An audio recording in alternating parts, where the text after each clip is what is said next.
The Road to New Wilderness.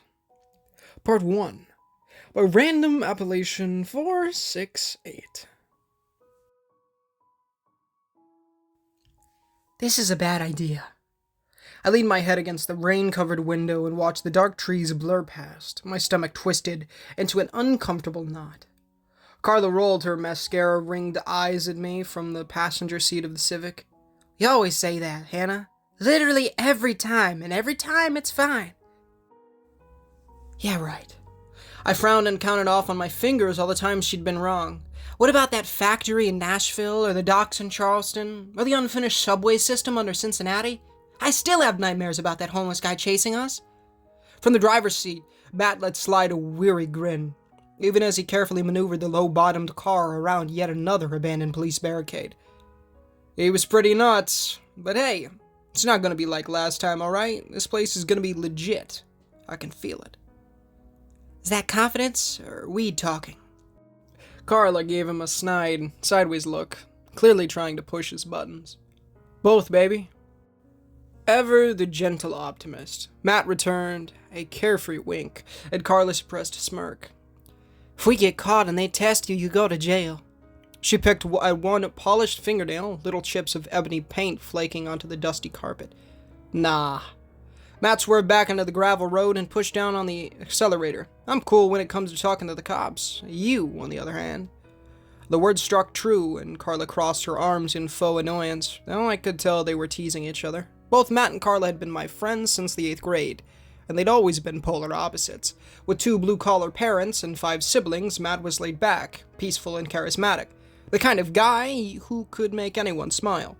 More than once, his charm had gotten us out of a tight jam when Matt talked himself into friendship with menacing street thugs, coked-out homeless people, and irate policemen alike. Carla, on the other hand, was high-strung, the daughter of a wealthy lawyer with a tough-love attitude and a knack for trouble. She'd been suspended twice in school for stealing candy bars from the vending machines, and she didn't even like the chocolate. She did it just for the thrill, and to make her single mother furious. Between them, Carla and Matt argued about everything. Politics, religion, social trends, and even flavors of ice cream. But there was one thing that brought them together. The same thing that bonded us all as friends. And had for close to 6 years now. We loved investigating the paranormal. Well, the word paranormal stretched things a bit. It started with a little blog back when we had to do a group project for computer science class in junior high. Armed with a cheap digital camera, some flashlights, and a complete disregard for curfew, we dedicated ourselves to exploring every inch of our subdivision in Louisville. Carla was an unapologetic drama queen, her acting perfect enough to convince even me at times. Matt had a way of walking, holding his head and whispering that made him seem genuinely alarmed, which paired well with Carla's fake terror. Together, they paraded in front of the camera, claiming to hear whispers in the storm drain, see faces in the trees at the park, and shadows moving in half-built housing developments. We got an A on that project, and slowly, our blog grew from kids playing around to an internet sensation. Soon we were exploring truly creepy areas, including run-down sections of the city that made a haunted house look tame. I, of course, held the camera through it all. Terrible at acting, even worse at telling a convincing lie, I'd been the cause for more than one municipal fine, because I'd admitted our true intentions to a security guard. But if I was good at anything, it was seeing things through the lens of filmmaking, and finding the best way to make the sane feel real. Since graduating high school the previous May, I'd thought about going to college for film studies, but my parents were both working class, and I doubted working at a burger joint would be enough to foot the bill. Still, doing this kind of stuff led me to explore my creative movie producer side, and I always imagined I was some kind of documentary maker, off on a grand adventure. At least, I tried to, in between fearing for my life, legal record, and freedom every time the others got me into trouble. My parents didn't like Matt and Carla, for reasons that weren't all wrong, and I had to assure them over and over that I would be home in a week, in time for my 20th birthday party that Dad had been preparing for all this month. Man, I could go for one of those loaded chili dogs of his. I'm pretty sure he bought honey mustard corn chips, too. Why couldn't we have just stayed in Kentucky? Slouched in the back seat, I eyed a few raindrops that slid over the glass of Matt's car. Seriously though, a camping trip? People are just going to say we're copying the Blair Witch Project. Matt reached for his jumbo-sized cherry slushie and took a long sip. I hear you, girl. Really, I do, but I've got it all worked out. This place hasn't been explored yet. Not by anyone in the community. I checked 3 times. Not one grain of footage about the new Wilderness Wildlife Reserve. We'll be the first ones, and that means we're free to create whatever kind of content we want. Ghosts, cryptids, anything. It's a gold mine. Carla sat up and pointed out her window, a happy smile painted on her lips and the thick black lipstick she so adored. Oh, sweet. The moon is coming out. Which means the rain should stop soon. Seriously, this is going to be awesome. We're going to get tens of thousands of views just within the first hour. Besides, it'll be fun for us to get out of the urban stuff for once. You know, try some nature-related scares. Yeah. Lyme's disease and tetanus. I hugged the camera back closer in my lap. And if we get caught, you saw those military guys at the first crossing we tried. Every road around this place has been blocked. And there were helicopters at the county line. They already have our license plate number from this morning. Carla's tanned face darkened at that. It's a public road. They can't charge us with anything serious. They're not even National Guard. Besides, if some weekend warrior wants to take me to jail, he can talk to my mom. She'll sue them into the ground. We'll be fine. As usual, Matt interjected his low-key ambience and flexed his neck back and forth to crack it. Those guys were just doing their job. Besides, they look tired. So they're probably racked out in some barracks right now. If we run into anyone, it'll be a different crew. So we'll just play the dumb kids angle. You always defend them. Carla narrowed her eyes at him, with more than a little venom to her voice. Literally anyone with a uniform. They're not all heroes, you know. I'm a lover, not a fighter. Unfazed by Carla's angst, Matt drummed the fingers of his free hand on the seat armrest. That's why I talked to the police, not you. Besides, my cousin's a Marine. They're not all jackboots, my little revolutionary. I couldn't help but grin, and despite herself, red tinging her sandy complexion. Matt and Carla had been unusually feisty with each other in the past 3 months, and when I'd almost walked in on them steaming up our hotel room in Lexington, my suspicions had been confirmed. Left or right, rich or poor, they had a thing for each other that no amount of arguing could break. And I thought it was cute, even if annoying at times. Ah, the modern melting pot. Emphasis on the pot. Should be another 5 minutes on this road before our turn. Matt glanced at his cell phone in the center console. At least, I think so. Man, service sucks out here. They should put up better road signs. Carla poked at her own phone screen in irritation. And update Google Maps. I mean, seriously. Every time I type in Barron County, all that comes up is frickin' Wisconsin. A flash of jade green caught my eye from the side of the road, and I jabbed my finger at the window. There! What's that one say? Matt slowed the car to a stop beside the rusty, dented road sign. It looked like no one had been out to replace the battered signpost in years, with tall grass growing up around it, and the letters faded so that I could barely read them in the dark.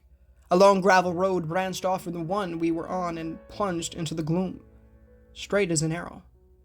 I found that odd, as most of the secondary roadways we'd encountered after driving into southeastern Ohio had been anything but straight. It's so dark out. If it hadn't been for that crummy sign, I never would have known the road was there.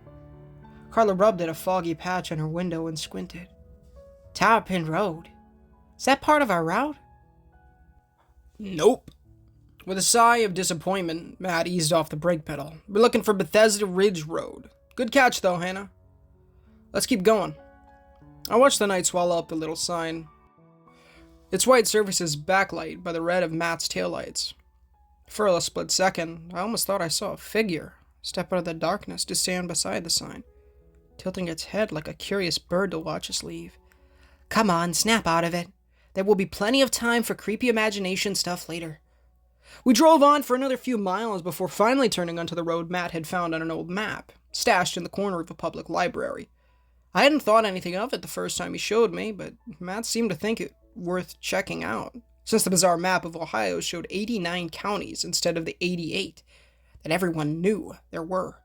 The last county, Barron County, seemed to have been added in the early 1900s according to the numbers on the old wrinkled paper though there was no record of it anywhere to be found.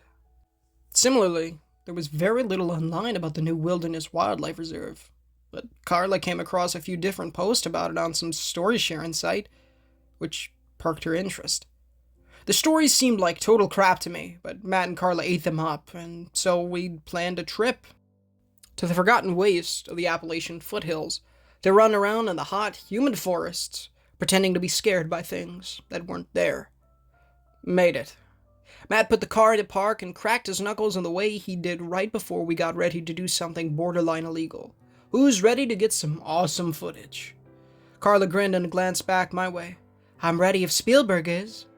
In her typical rough-around-the-edges form of friendship, Carla had awarded me with the nickname Spielberg, as an indirect way of saying even if your acting sucks, you're great at aiming a camera. Well, it sometimes felt more like a gift given in pity. No one else had ever given me any other nicknames, so I couldn't exactly be upset about it. We're all good back here. I put on my bravest grin, which ended up being half the size I wanted it to be. But it did the trick. Setting up camp didn't take very long, and since the rain had stopped, we were able to find a mostly dry patch of ground just inside a stand of pines not far from the car. Matt found some broken glass in one spot that he claimed might have been an old camper window, but we couldn't be sure. After the tents went up, our phones were turned off and dumped into a box in Matt's car, for legal reasons, according to Carla, and most of our surplus gear was locked in the trunk.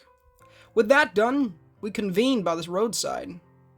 Remember, Matt handed a small LED headlamp to each of us. Just because there's hardly anyone out here doesn't mean we can get lazy. Red lights and low voices.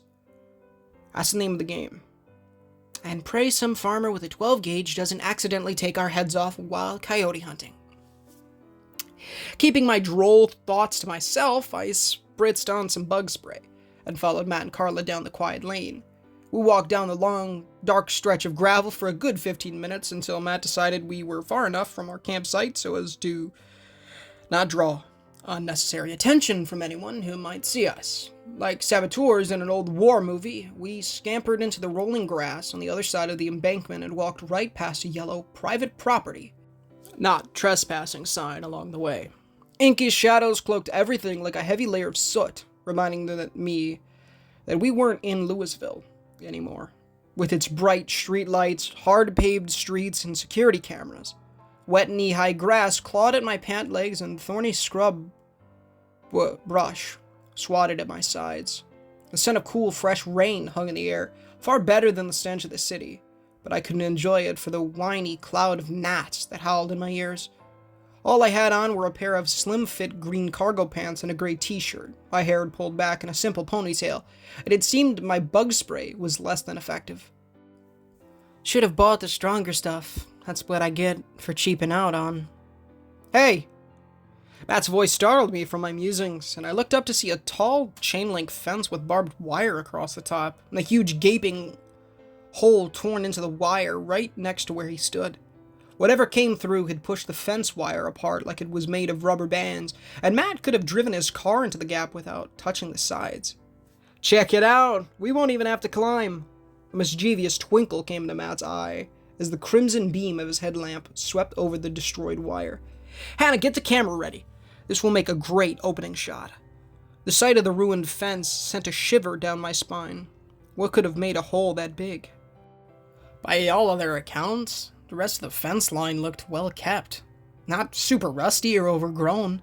For something to just punch clean through woven wire fencing, especially with a line of barbed wire at the top, and an animal with insane amounts of strength.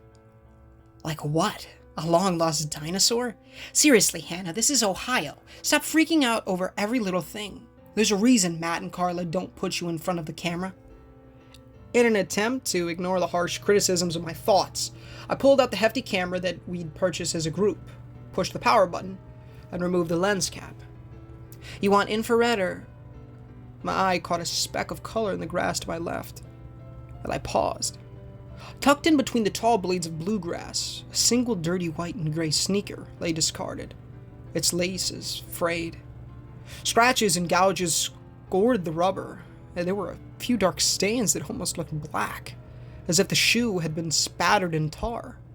I hadn't seen any footprints, though I wasn't exactly an expert tracker, but the thought that someone might already be out here, and close by, poured ice over my blood.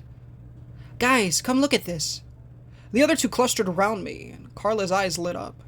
Nice one, a missing shoe, a mysterious ruined fence. This is perfect. I stand corrected.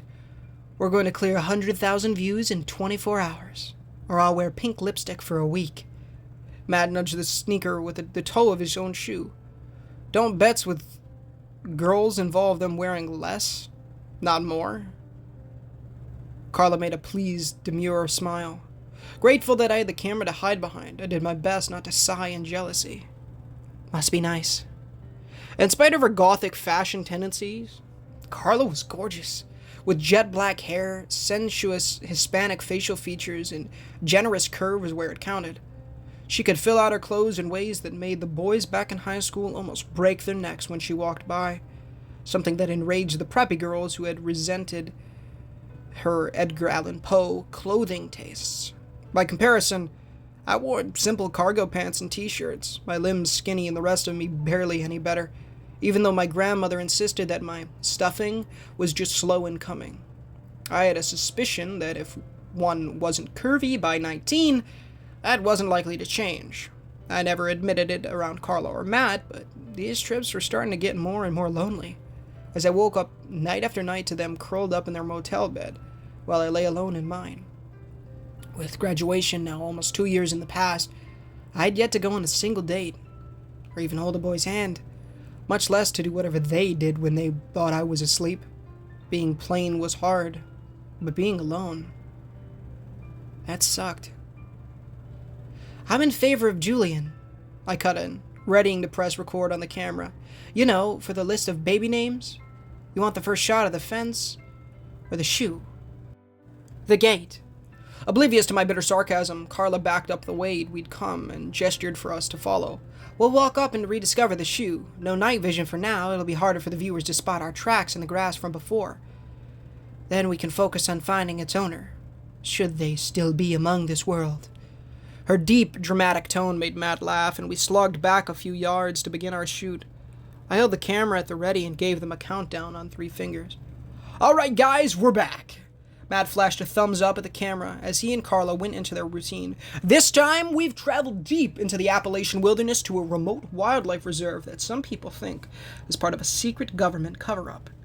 Carla leaned on his shoulder with her hand, the two a comedic duo, if there ever was one.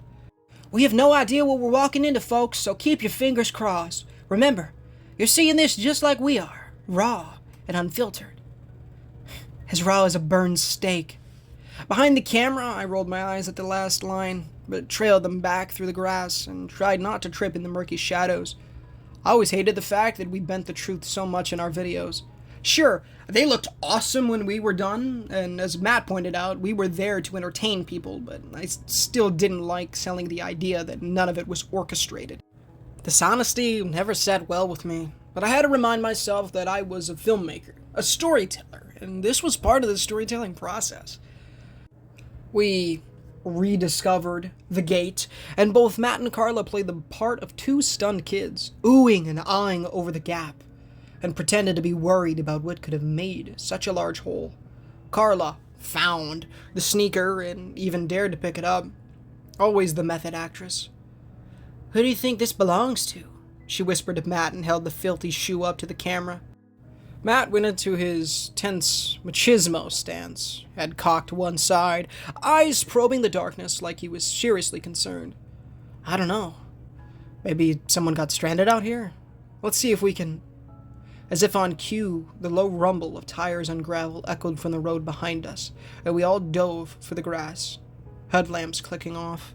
Brakes screeched their metallic staccato, and the unseen vehicle rolled to a stop 50 yards away on the road. I waited for them to move on, to throw some garbage out, but the truck stayed put. Why weren't they leaving?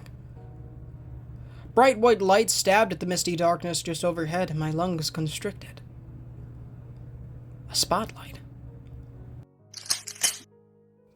The heavy metal bolt on a weapon clanked back and forth, validating a dozen panic theories in my mind. Now it made sense. The missing shoes, the lonely road, the soldiers. My heart began to pound. The wet grass stuck to my face, and something skittered across my palm with 8 spindly legs. Each shaky breath tasted of the rain and earth, and my ears rang with a nervous thumping of adrenaline. We'd seen too much, come too far, broken one rule too many. And now, they were going to hunt us down. Carla's words rolled through my head in an eerie, mocking mantra at the thought of my blood spattered over the grass by a burst of gunfire, with no one to witness it, save for the camera. Raw and unfiltered. Hey guys, and thank you so much for watching the first part of this massive brand new series that we are starting today, the 28th, same day as Chucky's releasing, by the way, and DVD, The Road to New Wilderness, by the amazing author known as Random Appellation 468. Of course, if you haven't done so already, if you did enjoy, please leave a like on the video, as it does help the channel innumerably and does get the gospel into people's feeds, as well as consider subbing to the channel. It's free, as those folks say in the videos, because they want you to hit the sub. But you all know it's free. I don't know why I brought that up, because, I mean, it's a good tactic. It is free. It's free. So is liking the video. I don't freaking know. Obviously, if you're gonna sub, I think a lot of people sub because they want to view the channel. Me, I sub to whoever. I sub to people with no subs because I just do. I don't know, I've always done that. I don't know. And also consider subscribing to the channel, as we are trying to hit 1,000 subs by the end of the year, and it would be a massive, massive blessing if you guys did so.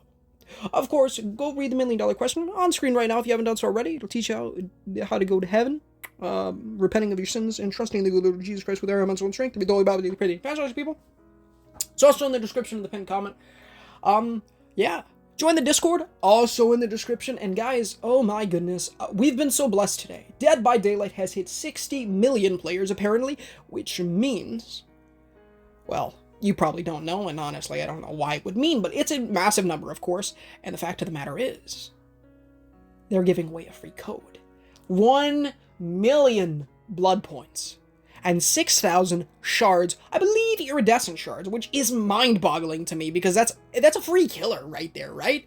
Like, that is a free killer, if it's on discount, which I kind of am assuming during Christmas they're gonna go on discount again, which means we're getting another killer, dude, which is awesome. I don't know who I'm going to pick, but I guess we'll have to see. That also, I don't know, it's peculiar. But yeah, big news for that. So I'm very excited. The million blood points is the main draw, because obviously we got one more mother freaking thing to do, and 1 million blood points is going to go miles in our journey. I did check last night. I think I mentioned it in my 8-bit MMO recording session, which will be up whenever. It'll be unlisted in a certain playlist of unedited footage, besides, like, swear words and blasphemy, if they are in the video. I don't know if they will be, but obviously I try to blur those if I can, at least from other people, and things like when we play GTA 5 story mode, which I've been watching a lot of GTA 5 shorts, and I'm really getting the urge to play the story mode because it's freaking amazing, which would be the second time I believe I beat it. I beat it on PC a long time ago, but yeah, and then I restarted and I did that one series I did for you guys where I played GTA 5 for 20 minutes every time we went to Grandma's. I would upload some footage of it. Which, that was when the internet was absolutely dog doo-doo, butt AIDS, and, well, I didn't have a phone to upload with, so. Different time. 2020, man. 2020 was a great year, man. I know a lot of people struggled and stuff, and, of course, I'm empathetic, toward them, but it was a great year, man. That year is what brought this channel to where it is today. That was the year that the Lord blessed me with the inspiration that I really felt I needed, possibly, to get this channel going. I had been uploading for 6 years almost at that point, so, you know, but I had not been doing it very frequently. really 2014, 2015 is, obviously when I was uploading like crazy because it was a new experience, and I'd always wanted to be a YouTuber, but I was never allowed to have a channel until I was 10. I don't know if that was the rule. I believe the rule was I slept in my room or something like that, because we used to sleep on the couch as kids because we just enjoyed to, even though we had beds and stuff like that. Now obviously I sleep in my own bed and stuff like that, which I love my bed. It's fire. It's amazing. So comfortable. But yeah. Only slept 6 hours last night, and honestly, I'm kind of glad of it. I really need to be more motivated, and I started praying about that a little bit. More motivation and more discipline for actually uploading, because I've talked about it. Excuse me, that was a fart. I hope you guys heard that. That's freaking funny as a motherfricker. But yeah. I'm running out of space on the computer, which is way different than running out of space on a phone. Like, my phone, very amazingly, has 250 gig of storage, which for a phone, I'd say is pretty solid. A quarter of a terabyte, not a bad phone storage, because phones typically don't need a whole heck of a lot of storage. But a PC, that's, gosh, I think 2 terabytes, maybe? I have no idea if it's actually that much. It might be only a terabyte. But, like, to put into perspective, I have around 150 gig of footage on my phone right now. That's just from over the years of me filming wherever we go out and the lack of uploads that I've ever done. And I have 300 gig of Rust footage alone. Oh, another fart. I didn't know if I was going to trust that one, man. But yeah. So, that's just to put it in perspective. 300 gig of Rust footage from 2018 all the way up to 2023 in October, when I believe that's when I was trying to do staging branches achievements and realized that unfortunately they are glitched, which sucks, obviously, because that's going to be another game that is going to be not possible. Everything's possible to the Lord, but of course you guys know what I mean. That's going to be another one that's on my Steam. But of course, honestly, the fact that there's not more of those games, because obviously servers and stuff, like, there's a lot of games that I really need to clean up. I recommend for anybody who is also a achievement trophy hunter, whatever, if you can, preferably work on the online, if you can do so. But yeah. That's my little advice. I love you guys. Repent and trust in Christ, of course, folks. Read that $1 million question on screen right now if you haven't done so already. And I'll see you in the next part. This is really good. I'm really excited for Hannah's journey to continue, as well as Matt and Carla's. I'm really hoping the fact that they mentioned that random appellation, that he mentioned Tower Pin Road. He mentioned Tower Pin Road, which was really cool.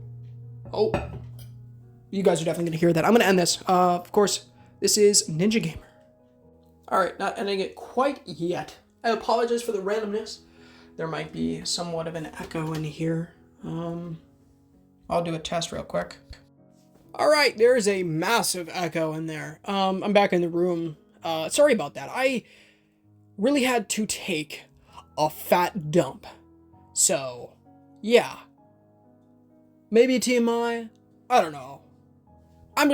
That's why I was kind of rushing. But the fact that he mentioned Tower Pin Road is awesome. And I think I've talked about this a little bit before, but I really want to see Mark alive. I think that was his name in Tower Pin Road, the girl that our main protagonist had to leave to die because of how injured he was. You know, how many people are actually dead in this little world that he's created, you know? It's like, obviously, I think her name was Grace, yeah, from Pirates, Sunbright Orphanage. She's dead, right? We know she's dead. I really want to see all these characters come back, and I feel like he's going to. And I'm excited to see how that works out. Obviously, what we learned is there's like a military kind of presence here, so that's kind of interesting. We'll have to see how that plays out in the second part, which will come out probably tomorrow, so stay tuned for that. I am going to end it, though, because I've probably been talking for about 10 minutes. I hope you guys enjoy these. Maybe you click off them. If you do, well, that's fine. You know, I like to talk. I love to talk. I have so many things to talk about. I could talk about things for hours. You know what I'm saying? And maybe this, I don't even know. Make a podcast, right? I don't know. That's just a joke. I did have a podcast a long time ago with a buddy of mine, but we are no longer really friends, I guess. I don't know. That was kind of a weird thing. That was Ethan, by the way. You guys probably have noticed that not a lot of, most of that content's unlisted. Which I think I made an unlisted playlist that you guys can go watch. I don't know. I'm going to make another one for just unedited footage. And that's more of something that's like streams. Like, the equivalent of like a VOD channel like Spiff has, which I'll link his channel in the description. I don't really want to make channels for just that. I think it might be, financially, it might be a better strategy, right? Because, like, that's the thing. That's what a lot of people do, is they make other channels, and those other channels grow the same way, kind of. It's weird. I don't know. I don't necessarily ever want to do that, but I'm not like dead hard on saying just. I kind of am though. Being like, nah, this is my channel. Like a lot of, you know, I think my brothers, I think especially Cole, I think he said like you should make other channels for different passions, and I just don't do that. I don't ever plan on doing that, right? Like I would never really make a channel like it would be like a channel for horror stories, a channel for gaming, a channel for whatever, right? I don't know, like maybe a Christian video channel, which I tried making videos like that. I don't know if I'm well immersed in the knowledge that I would need to be for that kind of thing. I mean, I know a lot, but like I don't know. I can just pop the $1 million question on, and there we go. Gospel is being spread, so I'm doing my job. I know the Lord will bless the channel. He has done so much, so thank you guys for the support, and thank you, Lord, for that as well. Alright, I've been talking for like 12 minutes. I'm gonna go ahead and let you guys go. Stay tuned for more the Road to New Wilderness in the future. If you want to go check out Towerpin Road, on the end screen there, maybe it's on screen right now, the Barron County Anthology playlist. Go check it out. Every piece of the Barron County Anthology in one beautiful playlist created by me, the playlist, but the story by Random Appellation 468. An amazing author. And, brother, I hope you're watching. I can't wait to see what you conjure up later on. It's gonna be great. I love you guys. I'll catch you in the next one. Of course, this is Ninja Gamer. Signing off.